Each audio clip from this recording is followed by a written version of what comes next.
भाई ये जो ब्रिजटा देखुଛନ୍ତି ଏଇଟା ହେଉଛି ମହାନଦୀ, ଓଡ଼ିଶାର ବଡ଼ ନଦୀ ମହାନଦୀ। ଆମର ଗୋଟେ OSRTCର ଷ୍ଟାଫ୍ ମିଟିଂ ଥିଲା, ଆମେ ଯାଇଥିଲୁ ଆଟେଣ୍ଡ କରିବାକୁ କଟକ। ଆମେ କୁଆଖିଆରୁ ଯାଇଥିଲୁ କଟକ। ରିଟର୍ନ କଲାବେଳେ ଆମେ କିଛି ଭିଡ଼ିଓ ନେଇଥିଲୁ, ସେଇ ଭିଡ଼ିଓ ଆପଣଙ୍କୁ ଦେଖାଉଛୁ। କଟକରୁ ପ୍ରାୟ କୁଆଖିଆ 54 to 55 କିଲୋମିଟର ହେବ। ଆମେ ବାଇକ୍ରେ ଯାଉଛୁ। ये जो साइड ब्रिजटा देखुं ये रेलवे ब्रिज, यहाँ महानदी की बहुत सुंदर देखा जाए। जितेबाला भी यपटे गले से दृश्य देखा मन हुए। महानदी ब्रिज प्राय 5 किलोमीटर लंबा और बहुत जाम हुए रास्ता, बहुत गाड़ी जाए पटे। एवं लॉकडाउन बंद अच्छी, गाड़ी बहुत बंद अच्छा, से भिड़ टे कम अच्छी। आउ गोटे छोटिया कथा अनुरोध करी समस्त को, जितेबाला आप गाड़ी ड्राइविंग करचुंदी, कार ड्राइविंग करचुंदी कि मोटरसाइकिल ड्राइविंग करचुंदी, फास्ट होची आपण सेफ्टी प्रति ध्यान दियंतु। बाइक चलाउथले आपण हेलमेट यूज करंतु, हैंड ग्लोव्स यूज करंतु। कार चलाउथले सीट बेल्ट यूज करंतु। सबुठ बड़ कथा है गाड़ी चलेला बेले केबे मद पी गाड़ी चलांतुनी। आउ ट्रैफिक नियम सब बेले मानिक चलंतु। आ रॉन्ग वे रे केबे गाड़ी भी चलांतु ना।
ए भाई स्कूटी हेलमेट कहीं?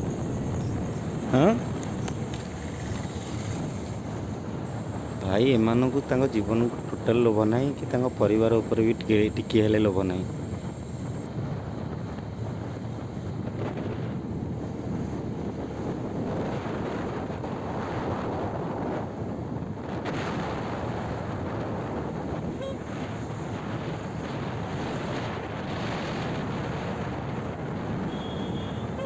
ये जगहटा हूँ मंगलूर जस्ट टिके पछी ये दहीबरा फेमस।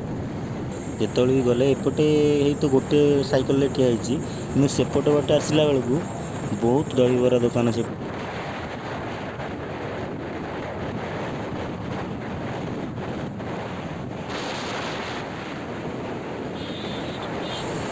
ये भाई देखो देखो केते स्पीड रे जाउची से पिला।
देख से स्कूटी की देख बोध हुए बाप झील जाऊँ बोधे क्या मुंडे हेलमेट ना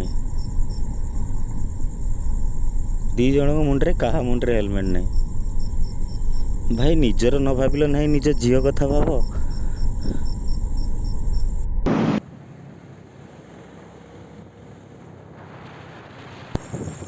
आगरे जो ओभरब्रिजटा देखा सेटा मंगुली से आगु ओभरब्रिज नाला बहुत जाम हुए ये बहुत एक्सीडेंट भी हुए जहाँ भल है ओभरब्रिजटा हो जाए एक्सीडेंट कमी जाइए।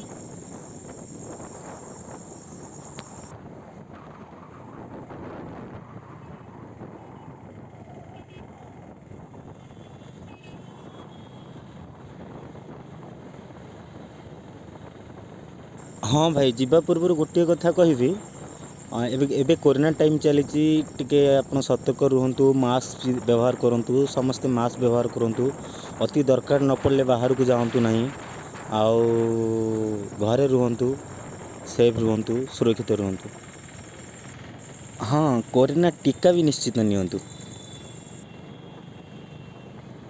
हाँ भाई और चैनल टाको सब्सक्राइब करियो भूलिबेनी लाइक करूँ शेयर करूँ पुणी आउ थे आसबि एमती गोटे इंटरेस्टिंग वीडियो नहीं आपण मान आगे। नमस्कार।